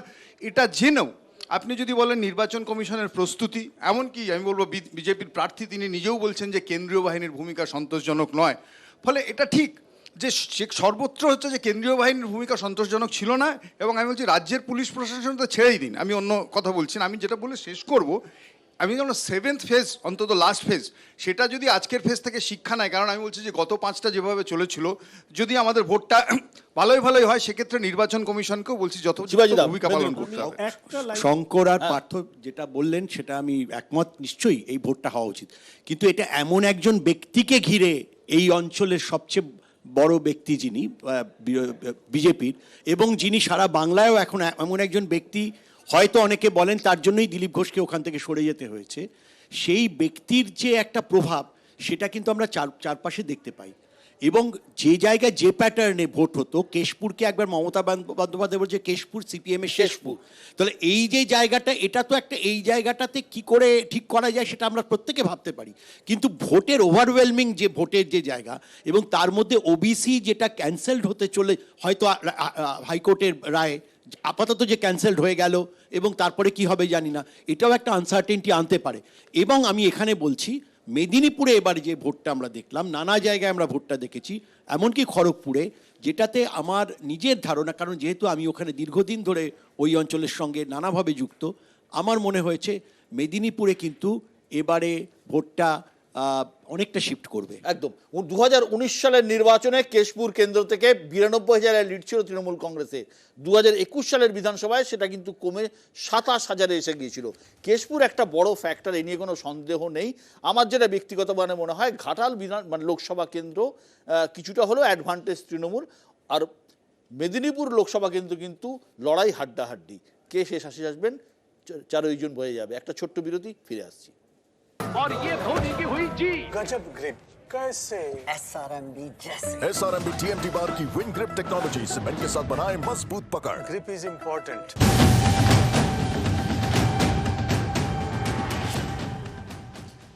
বিরতির পর ফিরে আসলাম জঙ্গলমহলের দুটি খুব গুরুত্বপূর্ণ জেলা পুরুলিয়া এবং ঝাড়গ্রাম নিয়ে। পুরুলিয়া 2019 সালের নির্বাচনে কি হয়েছিল? পুরুলিয়া জিতে নিয়েছিল বিজেপি, একটি মাত্র সিট বিজেপি জিতেছিল জ্যোতির্ময় সিং মাহাতো। পুরুলিয়ায় পার্সেন্টেজ কি ছিল? 2019-এর নির্বাচনে পুরুলিয়ায় 35% ভোট পেয়েছিল তৃণমূল, 50% ভোট পেয়েছিল বিজেপি এবং 11% ভোট পেয়েছিল বাম কংগ্রেস। 2021-এর বিধানসভা নির্বাচনে তৃণমূলের 35টা বেড়ে 41% হয়, আর বিজেপি 41% ভোট পায়, আর 12% ভোট পায় সংযুক্ত মোর্চা। 2019-এর লোকসভা ভোটে পুরুলিয়া ভোট 2,04,000 জিতেছিল বিজেপি, আর 21-এর বিধানসভা ভোটে 28,000 ভোটে এগিয়ে বিজেপি। পুরুলিয়ার ভোট ফ্যাক্টর কি? পুরুলিয়ার ভোট ফ্যাক্টর আদিবাসী এবং কুর্মী। চলে আসবো ঝাড়গ্রামে। ঝাড়গ্রাম জেলার একটি আসন বিজেপি পেয়েছিল 2019-এ, পার্সেন্টেজ ছিল, একবার দেখাও, পার্সেন্টেজ ছিল 2019-এ 44%, তৃণমূল 46%, বিজেপি 7%, বাম কংগ্রেস 53%, তৃণমূল বেড়ে 53%, আর 46 কমে 37%, আর সংযুক্ত মোর্চা 4%, অর্থাৎ ভোট কমেছিল 3%। 19-এর লোকসভা ভোটে 11,000 ভোটে জিতেছিল বিজেপি, আর 21-এ 1,86,000 ভোটে এগিয়ে তৃণমূল কংগ্রেস। ভোট ফ্যাক্টর এখানেও কুর্মী ভোট অবশ্যই ফ্যাক্টর হবে, আদিবাসী, তফসিলি এবং কুর্মী, এই তিনটেই এখানে ভোট ফ্যাক্টর। আমি শঙ্করের কাছে আসবো। শঙ্কর, আমি কেন কুর্মী ভোট বারবার বলছি, এই কারণে এই দুটি সিট পুরুলিয়া এবং ঝাড়গ্রাম দুটোতেই কিন্তু কুর্মীরা তাদের প্রার্থী দিয়েছে। অজিত প্রসাদ মাহাতো তিনি কিন্তু পুরুলিয়া সিটে দাঁড়িয়েছেন এবং ঝাড়গ্রাম সিটেও কিন্তু কুর্মীদের ভোট রয়েছে। এই মনে করা হচ্ছে এই কুর্মী ভোটটা যতটুকু ভোটই পাক না কেন এটা বিজেপির থেকেই যাবে। সে সমস্ত বিশ্লেষণ তো 4 তারিখে হবে নিশ্চিতভাবে। তবে যে বিষয়ে আমি প্রথমে ঢুকতে চেয়েছিলাম, ঝাড়গ্রাম আমরা দেখেছি যে সেখানকার ভারতীয় জনতা পার্টির প্রার্থী প্রণত টুডুর উপরে যেভাবে আক্রমণ শানানো হয়েছে। একজন চিকিৎসক, তিনি রাজনীতির ময়দানে এসছেন এবং আসার পরে আজকে যে দৃশ্যের সামনে তাকে পড়তে হয়েছে, আমি জানি না সেটা নির্বাচনী ক্ষেত্রে ভালো বিজ্ঞাপন কিনা। এবং তিনি কতগুলো গুরুত্বপূর্ণ কথা বলেছেন। এক তো তার দেহরক্ষী, তার মাথা ফেটেছে এবং বলেছেন উনি না থাকলে মানে প্রাণে বেঁচে ফিরতে পারবেন কিনা সেই নিয়ে তিনি সন্দেহ প্রকাশ করেছেন। যে ঝাড়গ্রামে বিধানসভায় এতটা মার্জিনে এগিয়ে থাকা সত্ত্বেও তৃণমূল কংগ্রেস, আমি আবার বলছি, মুখ্যমন্ত্রী প্রাক্তন হয়ে যাবার শঙ্কায় এতটা শঙ্কিত যে প্রার্থীকে আটকানো নয়, পারলে তাদের কর্মী সমর্থক দিয়ে তাদেরকে শারীরিকভাবে হসপিটালাইজড করা, এই পর্যায়ে তৃণমূল কংগ্রেসের রাজনীতি নেমেছে। দ্বিতীয়ত, তিনি বারবার একটা কথা বলেছেন, বারবার করে এসছে কেন্দ্রীয় বাহিনী তার ভূমিকা নিয়ে। প্রণত টুডু বারবার করে বলেছেন যে ডিস্ট্রিক্ট আরও, যাকে তিনি বারবার করে ফোন করেছেন, ডিস্ট্রিক্ট ম্যাজিস্ট্রেট ডিএম, আমার যতদূর ধারণা ওখানে যিনি রয়েছেন, যিনি ম্যাডাম রয়েছেন, ওনার হাজব্যান্ড আমাদের শিলিগুড়ি জলপাইগুড়ি ডেভেলপমেন্ট অথরিটি এসজেডি এর যে দুর্নীতির কেলেঙ্কারির অন্যতম নায়ক। এখন সমস্যা হচ্ছে যে এই অ্যাডমিনিস্ট্রেশনের মধ্যে কাজ করতে গেলেও নির্বাচন কমিশন যে কাজ করবে, কাদেরকে নিয়ে কাজ করবে? আজকে কিন্তু নির্বাচন কমিশন বা কেন্দ্রীয় বাহিনীর যে ভূমিকা, সেই ভূমিকা আরো ভালো জায়গায় যেতে পারত যদি প্রশাসনের মধ্যে লুকিয়ে থাকা তৃণমূল কংগ্রেসের নেতারা যারা দুর্নীতি করেছে, তাদেরকে যারা রক্ষা কবচ দিয়েছে, তারা আজকে বিভিন্ন জায়গায় ছড়িয়ে আছে বলে আজকে নির্বাচনের এই পরিস্থিতি তৈরি হয়েছে। দেখুন, দুটো আসন দুরকম ভাবে সিগনিফিকেন্ট। প্রথমত, ঝাড়গ্রাম লোকসভা তৃণমূলের জয় নিয়ে কারোর কোনো সংশয় নেই, কারণ তাদের বর্তমানে আজ অব্দি যিনি সাংসদ তিনি নিজেই বিজেপিকে, মানে মোদির গ্যারান্টিকে ত্যাগ করে দিয়ে তৃণমূল কংগ্রেসে চলে এসেছেন। তাই ঝাড়গ্রাম নিয়ে, আর আপনি নিজেও যা দেখালেন, প্রায় 2 লক্ষের কাছাকাছি ভোটে তৃণমূল এগিয়ে রয়েছে। ঝাড়গ্রাম নিয়ে কথা কম বলাই ভালো, ওটা বিজেপিও জানে লস্ট কেস। আমি আসছি ইন্টারেস্টিং পুরুলিয়ায় গতবার আমরা 35% ভোট পেয়েছি এবং ইন্টারেস্টিংলি বিজেপি 50% ক্রস করে গেছিল। বিধানসভার ফলাফল অনুযায়ী দুদলই কিন্তু 41%-এ দাঁড়িয়ে আছে। প্রেক্ষিত আলাদা, ঠিক। এখানে ইন্টারেস্টিং হচ্ছে পুরুলিয়াতে কংগ্রেসের যিনি ক্যান্ডিডেট হয়েছেন নেপাল মাহাতো এবং তার সমর্থনের লেফটের ভোট কিন্তু 11 থেকে 12, লোকসভায় 11, বিধানসভায় 12, এবং লেফটের ভোটটা কিন্তু পুরোটাই ট্রান্সফার হয়েছিল 2019-এ বিজেপির দিকে। সেই ভোট ন্যাচারালি শিফট করবে। তার সাথে কুর্মী সমাজের ভোট, সেখানে অজিত মাহাতো একটা বড় ফ্যাক্টর। যে কুর্মীদের ভোট পেয়ে গতবার বিজেপি জিতেছিল, সেই কুর্মী সমাজ বিজেপির দিক থেকে মুখ ফিরিয়েছে বলেই আজকে অজিত মাহাতোর মতো লোকেরা প্রার্থী হয়েছেন এবং নিশ্চিতভাবে তিনি একটা সিগনিফিকেন্ট ভোট কাটবেন।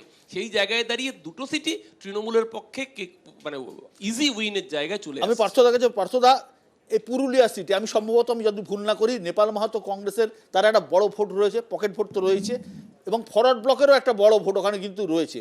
একই সঙ্গে কর্মীদের ভোট রয়েছে অজিত মাহাতো। সুতরাং তৃণমূল নির্ভর করছে কিন্তু বাম কংগ্রেস এবং এই কর্মী ভোটের ওপর। হ্যাঁ, আমি আপনার এই কথাটার সাথে একমত যে পুরুলিয়া কেন্দ্রে কার্যত ট্রায়াঙ্গুলার ফাইট বলতে যা বোঝায় সেটাই হবে এবার। ফলে যেটা আমার বন্ধু অরূপ বলছিলেন যে বেশ কিছু চতুর্মুখী হবে, আমি বলছি মূলত ট্রায়াঙ্গুলার, যে বিজেপি, তৃণমূল এবং হচ্ছে যে বাম কংগ্রেস জোট, এটা এর বাইরে অন্য কোনো কর্নার আসবে বলে আমার মনে হচ্ছে না। কিন্তু এইখানে আমি বলছি যে ভোটটা বামেরা লুজ করেছিল বা কংগ্রেসের থেকে শিফট হয়েছিল, সেই ভোটের একটা অংশ এবার যে কেন্দ্রে ফিরছে, and from both the parties, BJP এবং তৃণমূল, সেটার মধ্যে সেরকম একটা কেন্দ্র হচ্ছে যে পুরুলিয়া। আর আমি আপনাকে লাস্ট যেটা এই বিষয়ে বলতে পারি, যে আপনি ঝাড়গ্রাম নিয়ে আলোচনা করছিলেন, সে বিখ্যাত বিজ্ঞাপন জঙ্গলমহল হাসছে। আমি বলছি যে তৃণমূলের 13 বছর পূর্ণ হওয়ার পর এবার কিন্তু এটাও আর একটা চ্যালেঞ্জ, যে জঙ্গলমহলে কল আছে, সেখানে জল নেই, স্কুল আছে, মাস্টার নেই, হাসপাতাল আছে, ডাক্তার নেই, এই যদি উন্নয়নের মডেল হয় তাহলে সত্যি প্রান্তিক মানুষরা শুভজিৎ দা, আবার তৃণমূলের কাছে পার্থদাকে বলবো একটু যাদবপুর ছেড়ে জঙ্গলমহলে যেতে। জঙ্গলমহল যে হাসছে আজকে ঘটনা, আজকে আমলাসোলের মানুষকে পিঁপড়ের ডিম খেতে হয় না, এটা সত্যি কথা। পিঁপড়ের ডিম সত্যি শিবাজি দা, এটা শিবাজি দা। জানি, প্রোটিন ফুড, এবং সেটা আমি সবাই আপনাকে জানে, বলতে পারি, তো এটা সবাই জানে। এই ইন্ডিজোটকে বাইরে থেকে সমর্থন দেবে বলেছে তো। অরূপদা, দার্জিলিং এর চাল জোটে ঠিক আছে, quick, শিবাজি দা, শিবাজি দা, quick, জঙ্গলমহলের হাসি, মমতা ব্যানার্জি পাহাড়ের বলেছে হাসি, ইন্ডিজোটকে এটুকু বাইরে মানুষ সমর্থন দেখে- দেবে, শিবাজি দা, এখানে এরকম করো না। একটা ব্যাপার যেটা অলরেডি হয়েছিল, অর্থাৎ সাঁওতাল এবং সাঁওতালি এবং অন্যান্য যে আদিবাসীদের ভোটটা তৃণমূলের দিকে অনেকখানি ছিল। ইন্টারেস্টিংলি কুর্মীরা যাদের সঙ্গে একটা ডিস্ট্যান্স বিরাট বেড়ে গেছিল তৃণমূলের, সেটা কিন্তু তৃণমূল ম্যানেজ করছে। সুতরাং অজিত মাহাতো কিন্তু কুর্মী এই আত্মপরিচয় তিনি দাঁড়াচ্ছেন, কোনো পার্টির জন্যই খালি দাঁড়াচ্ছেন না, সেখানে কিন্তু অজিত মাহাতো যদি ভোট কাটে, এবং পার্থ যেটা বলছেন নেপাল মাহাতো যথেষ্ট ভালো ক্যান্ডিডেট, এবং নেপাল মাহাতো সেই যদি ভোট একটা যদি ভোট- পায়, সেই ভোট যদি পায় তাহলে কিন্তু অন্যরকম রেজাল্ট আসতে পারে। দেখুন, যে ঘটনাটা নিয়ে সারাদিন হইচই হয়েছে এবং বিজেপির মুখপাত্র যে ঘটনার কথা তুললেন, সেটা গড়বেতার মাংলাপোতা গ্রামে হয়েছে। মাংলাপোতা গ্রামে 2638 জন থাকে, অধিকাংশই এসসি এসটি। অন্তত বিজেপি ওখানে কোনো লুঙ্গি বাহিনী, কোনো মুসলিমকে খুঁজে পাবে না। ফলে বিজেপিকে বুঝতে হবে যে আদিবাসী বা এসসি এসটি মানেই তাদের সমর্থক, এরকম নয়। ঝাড়গ্রাম পারহ্যাপস বিজেপির হাতের বাইরে চলে যাচ্ছে। নাও coming back to the second point, Purulia, obviously যেখানে অজিত মাহাতো, যিনি বিভিন্ন ইন্টারভিউতে স্বীকারও করেছেন যে কুর্মীরা গতবারের লোকসভা নির্বাচনে ঢেলে বিজেপিকে ভোট দিয়েছিলেন, এবার নাও দিতে পারেন, সেইটা কিন্তু একটা বড় ফ্যাক্টর। থার্ড, আমি একটা 10 সেকেন্ডের চাইব। শুভেন্দু অধিকারীর একটা টিপিক্যাল অভ্যেস আছে বিভিন্ন রাজ্যের আমলাদের বলা যে অমুকের স্ত্রী অমুক, অমুকের স্ত্রী তমুক। আমি দেখছি যে মাননীয় শঙ্কর ঘোষও সেইটাতে অনুসরণ করছেন না। জাস্ট 10 সেকেন্ড, ওনার জানা উচিত যে রাজ্য পুলিশের একজন কর্তাকে, যাকে ওনার নিয়মিত টার্গেট করেন, তার স্ত্রী ভারতবর্ষের কূটনীতির অন্যতম গুরুত্বপূর্ণ অফিসার। এবং আমি অত্যন্ত সংবেদনশীল বলে বলছি না, তাকে ভারতবর্ষের নরেন্দ্র মোদী অত্যন্ত সংবেদনশীল জায়গায় রেখেছে। So before targeting any officer যে অমুক দুর্নীতি তদন্ত করছেন, একটু মানে হোমওয়ার্ক করা দরকার। উনি কি ফোন ধরবেন না? একটু হোয়াটসঅ্যাপ ইউনিভার্সিটির বাইরে একদম শেষ গেলে তো ভালো হয়। আমি আসবো পূর্ব মেদিনীপুর জেলায়।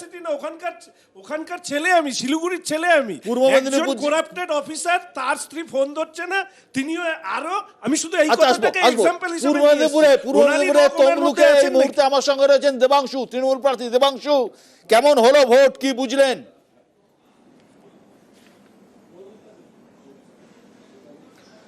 দেখুন, শুভেন্দু অধিকারীর যে প্ল্যানিং ছিল গোটা দিন 7টা বিধানসভা জুড়েই সন্ত্রাস করার, বিশেষত নন্দীগ্রাম, হলদিয়া, ময়নার একটা অঞ্চলে, সেটা বিজেপি সেভাবে করতে পারেনি যতটা তারা গত বিধানসভায় করেছিল, কিংবা পঞ্চায়েত নির্বাচনেও করেছিল কিছু কিছু জায়গাতে। এবং সেই কারণে বিজেপি গত 48 ঘন্টা ধরে তারা যে সোনাচূড়াকে কেন্দ্র করে যে প্লটটা সাজিয়েছিল, যে কারণে অশান্ত হয়েছিল সোনাচূড়া, সেই জায়গা থেকে দাঁড়িয়ে আমার কিছু জায়গায় সোনাচূড়ার কয়েকটা বুথে আমাদের পোলিং এজেন্টদের বাধা দেওয়া হয়েছে, তাদের মারধর করা হয়েছে, অপহরণ করা হয়েছে। এটা বাদ দিলে অ্যাজ হোল কিন্তু ভোট শান্তিপূর্ণ হয়েছে। এবং আমরা মনে মনে এটাই ভাবছিলাম, ভোট যদি শান্তিপূর্ণ হয়, মানুষ যদি মানুষের ভোটটা দিতে পারেন, তাহলে শুভেন্দুবাবুর নাকের ডগা দিয়ে তার আধা জেলা কিন্তু হাওয়া। কাতির কথাটা আমি বলতে পারবো না, কারণ এখনো সেই রিপোর্ট নিয়ে আমার কোনো কথা হয়নি। আমি তমলুকে গোটা দিন ছিলাম, এইটুকু নিশ্চিত করে বলতে পারি তমলুক শুভেন্দুবাবুর হাত থেকে বেরিয়ে গিয়েছে। আর বিচারপতি, বিচার তোমার করবে যারা, আজ জেগেছে এই জনতা, বিচারপতির বিচারও জনতার আদালতে হয়ে গিয়েছে। দেবাংশু, নন্দীগ্রামের অশান্তি কি তমলুকের ভোটে কোনো প্রভাব ফেলবে?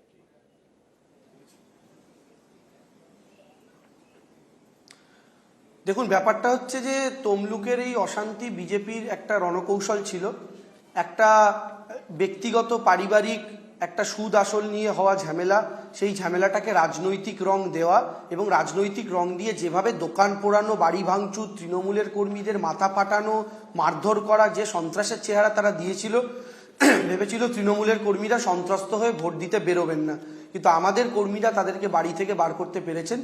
এবং প্রশাসনের আজকে, ইলেকশন কমিশনের আজকে সেখানে ধনাত্মক রোল ছিল, পজিটিভ রোল ছিল, আমরা অ্যাপ্রিসিয়েট করছি সেটা। কিছু কিছু জায়গা বাদ দিলে ইলেকশন কমিশন চেষ্টা করেছেন তাদের মতো করে একটা ইলেকশন দাঁড় করানোর। সেই কারণে আপনি দেখুন না, শেষ সময় অভিজিৎ গঙ্গোপাধ্যায়, যিনি বিজেপির প্রার্থী, তিনি কি করলেন, তা ময়নার এমএলএ অশোক দিন্দা তার পিয়ের বাড়িতে কেন রেড হয়েছে তাই সেখানে ধর্নায় বসলেন। একজন এমপি ক্যান্ডিডেট ধর্নায় বসছেন এমএলএর পিয়ের বাড়িতে রেড হচ্ছে বলে, এ কথা জীবনে কেউ শুনেছেন কিনা আমার জানা নেই। এই যে ঘটনা এবং অভিজিৎ গঙ্গোপাধ্যায়ের আজকে যে ফেসিয়াল রিয়াকশন, ময়নার বাগচা অঞ্চল এবং বাগচা অঞ্চলের একটা গল্প আপনারা যদি লোকাল রিপোর্টারদের থেকে জানতে পারবেন।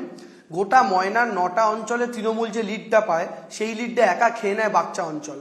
এই বাগচাতে বিজেপি এমন রিগিং করে, গত পঞ্চায়েত নির্বাচনে ভোর 5টায় ভোট শেষ, রাত্রিবেলা অফিসাররা এসেছিল, ভোর 5টার মধ্যে ভোট শেষ, এবং এটা গর্ব করে বিজেপির এমএলএ মাইকে বলেন। দেবাংশু, 2019-এ তৃণমূল এই কেন্দ্র জিতেছিল, অধিকারীরা তৃণমূলে ছিলেন, অধিকারীদের দলবদলের পর 21-এ বিজেপি এই এলাকায় ভালো ফল করে, কিন্তু বিধানসভার ফল যদি আমি হিসেব করি তাহলে 2021-এ তৃণমূল এই তমলুক কেন্দ্রে এগিয়ে আছে মাত্র 21 ভোটে।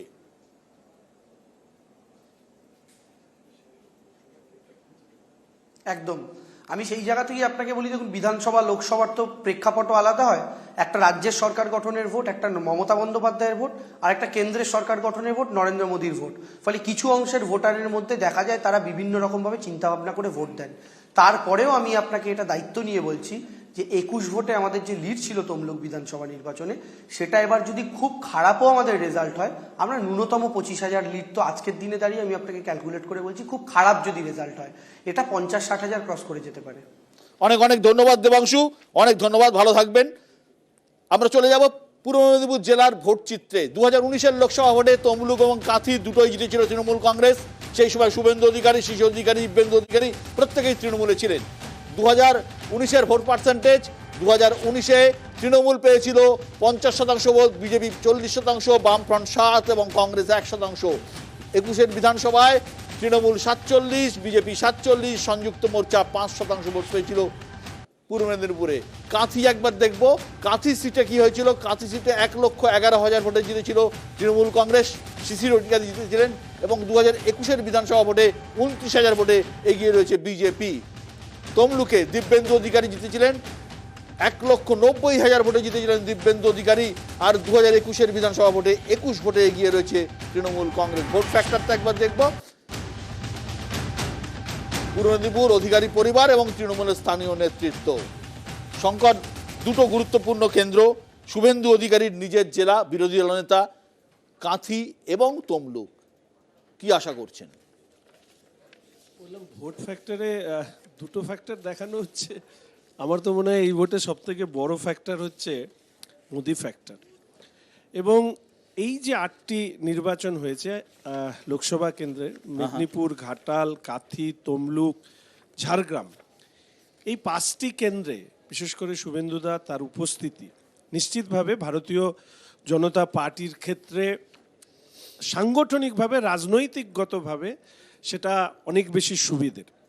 এর পাশাপাশি আমি মনে করি কাঁথি এবং তমলুকে 4 জুন নিশ্চিতভাবে কোনো না কোনো চ্যানেলে তো দেখা হবেই। এই দুটো কেন্দ্র সেফেস্ট আমার মনে হয়েছে, সেফেস্ট কার বিজেপির জন্য। আর একটি বিষয় বারবার করে এর আগে এসছে, আদিবাসী তপশিলি সম্প্রদায়, এই আমি দুটো জিনিস, রথিবালা আরি, আমি শুনলাম পারিবারিক দ্বন্দ্ব, গোষ্ঠী দ্বন্দ্ব। দেবাংশু বলবার সময় বলছিল রাত্রি 3টের সময় কুপিয়ে হত্যা করা হয়েছে। আমি জানি না এটা লক্ষ্মীর ভাণ্ডারের বিজ্ঞাপন কিনা। এবং উষারানী মণ্ডল আজকে মিনা খায়, সম্মানীয় মুখ্যমন্ত্রী তিনি বলেছেন তাকে পায়ে ধরে ক্ষমা চাইতে হবে। আমি জানি না উনি মণ্ডল বা সম্প্রদায়গত কারণে এই কথাটা বলার সাহস পেয়েছেন কিনা। ফলে এই সমস্ত কিছুই মানুষ দেখছে তার জীবনের অভিজ্ঞতা দিয়ে, যে এই রাজ্যে তৃণমূল কংগ্রেসের উপস্থিতি মানে, একদিন উপস্থিতি থাকা মানে ভবিষ্যৎ প্রজন্মের আরেক সর্বনাশ। শঙ্কর, আসবো, এই মুহূর্তে আমার সঙ্গে রয়েছেন সৌমেন্দু অধিকারী কাঁথি থেকে। সৌমেন্দু, বিজেপি প্রার্থী। সৌমেন্দু, ভোট কেমন হলো, কি বুঝলেন? সারাদিন ঘুরলেন তো, কি বুঝলেন?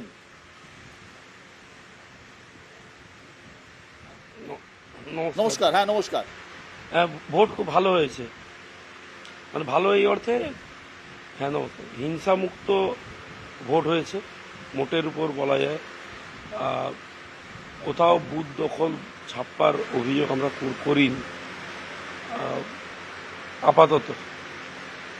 সৌমেন্দু, এই কেন্দ্রে কাঁথি কেন্দ্র দীর্ঘদিন ধরে আপনাদের পারিবারিক গড় বলা যায়। শিশিরবাবু বহু বছর ধরে এই কেন্দ্র জিতেছেন, আপনি নিজে কাঁথি পুরসভার চেয়ারম্যান ছিলেন, তো বাবার কেন্দ্রে ছেলে কি এবার জিতবে?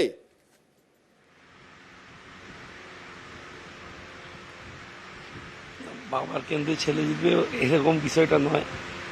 2021-এর নির্বাচনে আমরা এই কেন্দ্রের 4টি বিধানসভা জিতেছিলাম, ভারতীয় জনতা পার্টি জিতে জয়লাভ করেছিল এবং মোট আমরা 29,000-এরও বেশি ভোটে এগিয়েছিলাম 4টি কেন্দ্রে।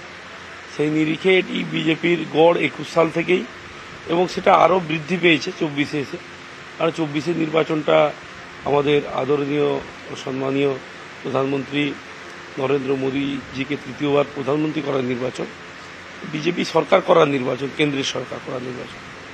আর সেই অর্থে দেখতে গেলে এই নির্বাচনে আরও বেশি করে বিজেপি জমি শক্তিশালী হয়েছে, অতএব বিজেপি এখানে জিতবে। সৌমেন্দু, কাঁথি কেন্দ্রে ফ্যাক্টর কোনটা, বিজেপির প্রতীক নাকি অধিকারীদের প্রভাব?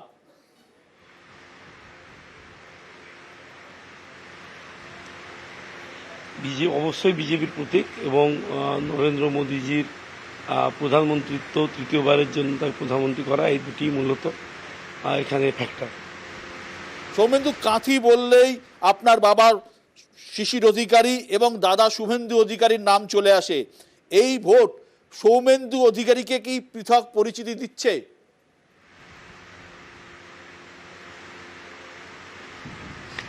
আপনি আমার পরিবার ছেড়ে তো বেরোতেই চাইছেন না, তবে এটা ঘটনা শিশিরবাবু এই কেন্দ্রে শুধু নয়, তার আগে তিনি বিধায়ক, পৌরপ্রধান, তিনি কাঁথির জননেতা, তিনি সুদীর্ঘকাল কাঁথির সঙ্গে, কাঁথি রাজনীতিতে তিনি যুক্ত, জড়িত, মানুষের সুখে দুঃখে তিনি থাকেন। সেই অর্থে এটা নিশ্চিতভাবে একটা তার আশীর্বাদ আমার কাছে একটা অবশ্যই বড় পাওয়া। আর শুভেন্দুদা বিরোধী দলনেতা হিসাবে সমস্ত বিষয়ে তার পরামর্শ দিয়ে আমাকে গাইড করে থাকে। এই নির্বাচনেও সেটা কোনো ব্যতিক্রম হয়নি, অবশ্যই এটাও একটা পাওয়া। কিন্তু আমরা বিজেপি পরিবার এই কেন্দ্রে লড়াই করেছে, তো বিজেপি পরিবার এই কেন্দ্রে জিতবে এবং আমরা মোদিজিকে কাঁথি কেন্দ্র উপহার দেব। সৌমেন্দু, আপনার প্রতিদ্বন্দ্বী হিসেবে উত্তম বারিককে আপনি কতটা জোরালো বলে মনে করেন?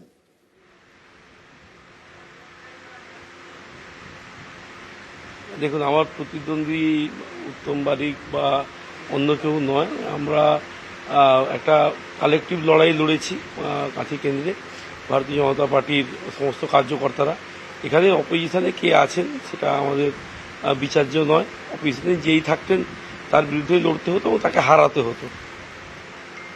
অনেক অনেক ধন্যবাদ শুভেন্দু, এই সৌমেন্দু, অনেক ধন্যবাদ সৌমেন্দু অধিকারী আমাদের সঙ্গে থাকার জন্য। অরূপ চক্রবর্তী, সৌমেন্দু অধিকারী কনফিডেন্ট, শঙ্কর ঘোষ নন্দীগ্রামের রথিবালা আড়ির ঘটনা তুলেছেন এবং তিনি বলছেন সেফেস্ট সিট যদি হয় পশ্চিমবঙ্গে এ দুটি।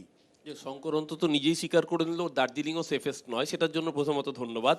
দ্বিতীয়ত আমি আসছি রথিবালা আড়ির ঘটনায়। রথিবালা আড়ির পরিবারের লোক, একজন বৃদ্ধা, তিনি নিজে কনফেস করেছেন এবং টেলিভিশন মিডিয়ার সামনে, যেহেতু অন্য মিডিয়া আমি তাদের নাম বলছি না, যে তার পরিবারের লোকজন তারা ছিলেন হত্যার সময় এবং তারা জড়িত, আমরা বলছি না, আমি সেই প্রশ্নে আসছি না এখন। দ্বিতীয় কথা, অধিকারীগড় বিশ্বত এই শব্দবন্ধে আপত্তি আছে এই কারণেই, 2021 সালে পূর্ব মেদিনীপুরে 16টা আসনের মধ্যেও বিজেপি মাত্র 7টা, তৃণমূল 9টা। ফিরে যান 1998, দল তৈরি হয়েছে। এই যে কাঁথি লোকসভা, এই কাঁথি লোকসভায় শিশির অধিকারী ক্যান্ডিডেট ছিলেন। যদি অধিকারী গড় হতো তাহলে সেদিনকে জামানত বাজেয়াপ্ত হতো না। অখিলগিরি কিন্তু সেকেন্ড হয়েছিলেন, অখিলগিরি সেকেন্ড, শিশির অধিকারী ডিস্টেন্স থার্ড, জামানত বাজেয়াপ্ত হয়েছিল। মমতা ব্যানার্জি ছিলেন বলেই শিশির অধিকারী ওখান থেকে কেন্দ্রের স্বরাষ্ট্র দপ্তরের প্রতিমন্ত্রী, শুভেন্দু অধিকারীর এই উত্থান। মমতা ব্যানার্জি না থাকলে এই গড় তৈরি হতো না, এই মিথও তৈরি হতো না। তাই খুব স্বাভাবিকভাবেই ভোট হয় মমতা বন্দ্যোপাধ্যায়ের মুখ দেখে, ছবি দেখে, সিম্বল দেখে। আর দ্বিতীয় কথা, এই যে মেদিনীপুর মেদিনীপুর বলছেন, গোটা মেদিনীপুরে 16টা আসন পূর্ব মেদিনীপুর, 15টা আসন পশ্চিম আর 4টে ঝাড়গ্রাম। এই অবিভক্ত মেদিনীপুরে 35টা আসনের মধ্যে তৃণমূল কিন্তু 26টা আসনে। তাহলে অধিকারী গড়টা কোথায় রইল? আর রইল বাকি কথা, আজকে বডি ল্যাঙ্গুয়েজ বলে দিচ্ছে অভিজিৎ গাঙ্গুলি অন্য একটি চ্যানেলে সাক্ষাৎকার, আমি নাম বলছি না, সাক্ষাৎকারে যে ফ্রাস্ট্রেশন ব্যক্ত করেছেন, চ্যানেলের সঞ্চালককে গালিগালাজ করছেন, এই জায়গায় নিয়ে গেছেন। তার বডি ল্যাঙ্গুয়েজ এখনো বিচারপতির বাইরে বেরোতে পারেননি। ওনার রায় এর আগে সুপ্রিম কোর্টে খারিজ হয়েছে, আর ওনাকে আজকে তমলুকের মানুষ খারিজ করে দিয়েছে। আমি 10 সেকেন্ডই নেব। প্রথম কথা, অধিকারী পরিবার বা বিশেষত শুভেন্দুদা না থাকলে মমতা ব্যানার্জির আজকের যে পরিস্থিতি সেটা তৈরি হতো না বলে অনেকে মনে করে। আর অরূপদা, অর্ধসত্য তো মিথ্যার থেকেও ভয়ঙ্কর। আমার মনে হয় তুমি শুনতে পাওনি, আমি বলেছি 8টি সিটের মধ্যে এই 2টি সিট সব থেকে বেশি। না বিশ্ব, আমি আমার বন্ধু অরূপ এবং শঙ্কর যা বললেন আমি অনেকটাই একমত, যে আসলে ওটা যদি বলেন যে গড়, একই স্কুলিংয়ে বড় হওয়া, যদি বলেন মমতা বন্দ্যোপাধ্যায় স্কুলিংয়ে বড় হওয়া, শিষ্য শুভেন্দু অধিকারী, তার যদি বিরোধী শূন্য রাজনীতি করার যদি কোনো ক্ষেত্র দেখে থাকেন সেটা হচ্ছে সেই ক্ষেত্র। ফলে এখানে যেটা হয় এবং হয়ে চলেছে সেটা হচ্ছে রাজায় রাজায় যুদ্ধ, এবং যেরকম উলুখাগড়ার প্রাণ যায় সেই ঘটনাটা ঘটছে। আমি যেটা বলে শেষ করব, যে যদি ওই রাত 2:30টার সময় যে মহিলা মারা গেলেন তিনি যদি পারিবারিক বিবাদেই মারা যেতেন, আমার প্রশ্ন, পুলিশ 3 দিন বাদে আজ পর্যন্ত একজন কাউকে গ্রেপ্তার করলে পারলেন না কারো, অথচ অভিযুক্ত হচ্ছে তৃণমূল কংগ্রেসের নেতা এবং তিনি থানায় বসে ওসির সাথে দাঁড়িয়ে আছেন। কোনো সন্দেহ নেই কাঁথি অধিকারী পরিবার এবং শুভেন্দুবাবুদের অত্যন্ত প্রভাব সম্পন্ন জায়গা, কিন্তু ওখানে তৃণমূল কংগ্রেস যাকে দাঁড় করিয়েছে, বাইরে কাউকে না, আমি এটা আগেও বলছি, উত্তম বারিক ওইখানকার অঞ্চলের লোক এবং এই শুভেন্দুবাবুদের এই নির্বাচনী প্রক্রিয়ার সঙ্গে যুক্ত ওখানকার এমএলএ, এবং ওই অঞ্চলে কিন্তু তার একটা প্রভাব আছে। তিনি কিন্তু একদম গ্রাসরুটের লোক, সুতরাং তিনি সফল হবেন কিনা জানি না, ফাইট দেবেন একটা। সুমন, এটা তো সত্যি কথা যে কাঁথি এবং তমলুক অধিকারী পরিবারের গড়। আমি আশা করব নিশ্চয়ই যদি জিতে যান সৌমেন্দু, নিশ্চয়ই নরেন্দ্র মোদী আর পরিবারবাদ কা খিলাফ मैं हूं এরকম কিছু বলবেন না। যদি সৌমেন্দু জেতেন তাহলে যেটা হবে, ওনাদের পরিবারের 4 জনেরই সাংসদ হয়ে যাওয়া হবে। শিশিরবাবু হয়েছেন, শুভেন্দুবাবু হয়েছেন, দিব্যেন্দুবাবু হয়েছেন, সৌমেন্দুবাবু হবেন।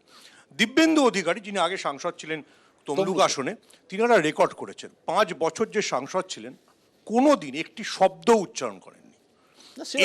এই যদি একজন সাংসদের পারফরমেন্স হয়, সংসদে একটা শব্দ, একটা প্রশ্ন, একটা মেনশন কিচ্ছু করেন।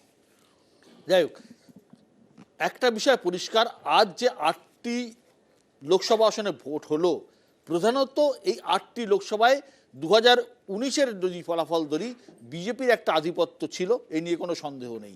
এবং এই রাঢ়বঙ্গে বিজেপি তার জায়গাগুলো ধরে রাখতে পারবে কিনা সেটা যেমন বড় চ্যালেঞ্জ, তেমনি তৃণমূলের লক্ষ্মীর ভাণ্ডার কতটা দাঁত ফোটাতে পারবে এই বিজেপির ভোট বাক্সে সেটাও দেখার।